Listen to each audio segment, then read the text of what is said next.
Hello guys, അസ്സലാമു അലൈക്കും. അപ്പോൾ ഇന്ന് നമ്മൾ ഉണ്ടാക്കാൻ പോകുന്നത് കൂന്തൽ നിറച്ചതാണ് കേട്ടോ. അപ്പോൾ അതിന് വേണ്ടി നല്ലോണം കഴുകി വൃത്തിയാക്കിയ ഇതിൻ്റെ തോലെല്ലാം കളഞ്ഞ കൂന്തലാണ് കേട്ടോ ഇത്. പിന്നെ അതിന് ബാക്കി വന്ന കൂന്തൽ മുറിച്ചിട്ടതാണ് കേട്ടോ ഇത്. പിന്നെ അതിന് വേണ്ടിയിട്ട് തക്കാളി, ചെറുതായിട്ട് മുറിച്ച കറിവേപ്പില, പിന്നെ പുതിനയില, പിന്നെ ഉള്ളി, പിന്നെ ഇഞ്ചി വെളുത്തുള്ളി പേസ്റ്റ്. ഒരു പാത്രം അടുപ്പത്ത് വെച്ച് അതിലേക്ക് അത് ചൂടായ ശേഷം അതിലേക്ക് എണ്ണ ഒഴിക്കുക. എന്നിട്ട് അതിലേക്ക് ഇഞ്ചിയും വെളുത്തുള്ളിയും അരച്ചിട്ട് പേസ്റ്റ് ചേർക്കുക. പിന്നെ അതിലേക്ക് ചെറിയ കഷ്ണങ്ങളാക്കിയ ഉള്ളി ചേർക്കുക. അത് നല്ലോണം വഴറ്റി എന്നിട്ട് അതിലേക്ക് കുറച്ച് ഉപ്പിടുക. എന്നിട്ട് അത് നല്ലോണം ഇളക്കിയ ശേഷം അതിലേക്ക് ചെറിയ കഷ്ണങ്ങൾ അതിലേക്ക് തക്കാളി ചേർക്കുക. പിന്നെ അതിലേക്ക് കറിവേപ്പില ചേർക്കുക ചെറിയ കഷ്ണങ്ങളാക്കിയിട്ട്. പിന്നെ മല്ലിയില ചേർക്കുക. എന്നിട്ട് അത് നല്ലോണം ഇളക്കിയ ശേഷം മഞ്ഞൾപ്പൊടി ഇടുക, മുളക് പൊടിയും ഇടുക. എന്നിട്ട് ഗരം മസാലയും ചേർക്കുക. എന്നിട്ട് അതിന് ശേഷം അത് നല്ലോണം ഇളക്കി അതിൻ്റെ പച്ചക്കുത്ത് മാറുന്നത് വരെ നല്ലോണം ഇളക്കിക്കൊണ്ടിരിക്കുക.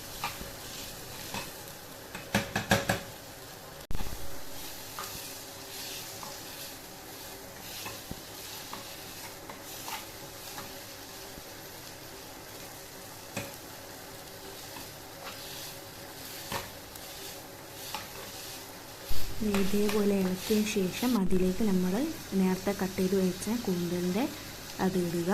എന്നിട്ട് നല്ലോണം മിക്സ് ചെയ്യുക.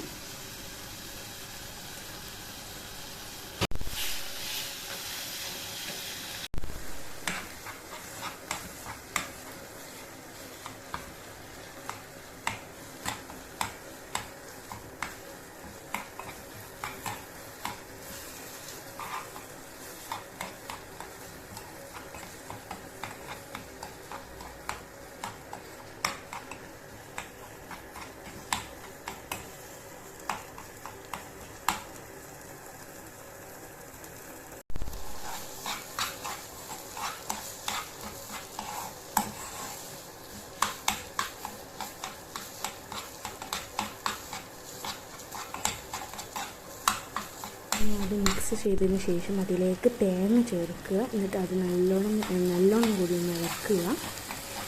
അപ്പോൾ തേങ്ങ ചേർത്തതിന് ശേഷം നമ്മുടെ കൂന്തൽ നിറച്ചതിൻ്റെ ഫില്ലിങ് റെഡി ആയിട്ടുണ്ട്.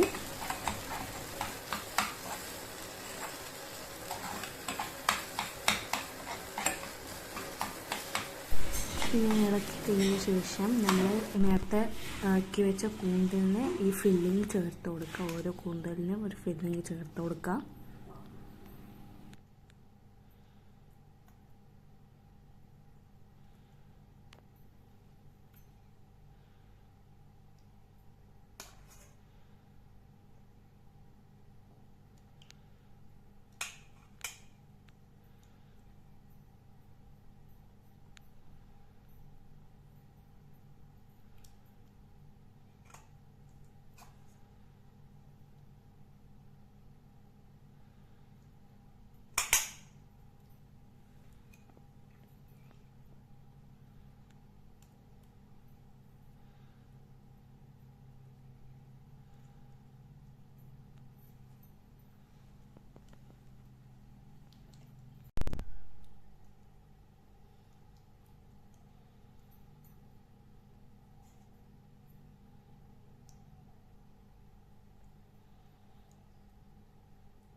അപ്പോൾ ഞാൻ നല്ലോണം ചെയ്ത് വെച്ചിട്ടുണ്ട് കണ്ടോ. ഇനി നമുക്ക്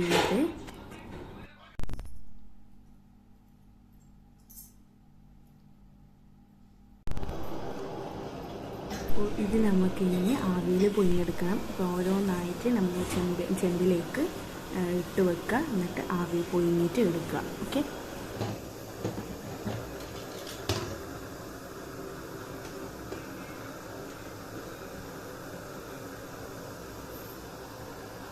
ആവിയിൽ പൊയിഞ്ഞെടുത്ത ശേഷം ഒരു പാൻ എടുത്ത് അതിലേക്ക് വെളിച്ചെണ്ണ ഒഴിക്കുക. ചൂടായ ശേഷമാണ് കേട്ടോ ഒഴിക്കുന്നത്. ചൂടായ ശേഷം വെളിച്ചെണ്ണ ഒഴിക്കുക.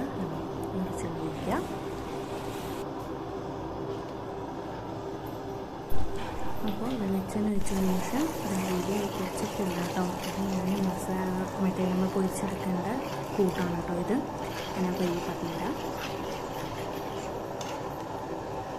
നേരത്തെ ചെയ്ത പോലെ തന്നെ ഫ്രൈ പാൻ എടുത്ത് അതിലേക്ക് എണ്ണ ഒഴിച്ച് പിന്നെ കുറച്ച് മുളക് പൊടി ഇടുക. പിന്നെ അതിന് ശേഷം മഞ്ഞൾ 2.5 ടീസ്പൂണ് മഞ്ഞൾപ്പൊടി ഇടുക. പിന്നെ അതിന് ശേഷം മഞ്ഞൾപ്പൊടി ഇടുക. പിന്നെ അതിലോട്ട് കുറച്ച് ഉപ്പ് ചേർക്കുക.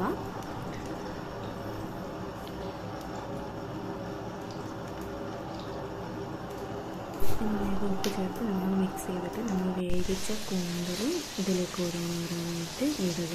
പിന്നെ അതിന് ശേഷം നമ്മൾ കൂന്തൽ ഇവിടെ റെഡി ആയിട്ടുണ്ട്. അപ്പോൾ ഈ വീഡിയോ ചാനൽ ഇഷ്ടപ്പെട്ടെങ്കിൽ ലൈക്ക് ചെയ്യുക, ഷെയർ ചെയ്യുക, കമൻറ്റ് ചെയ്യുക, സബ്സ്ക്രൈബ് ചെയ്യുക. Thank you.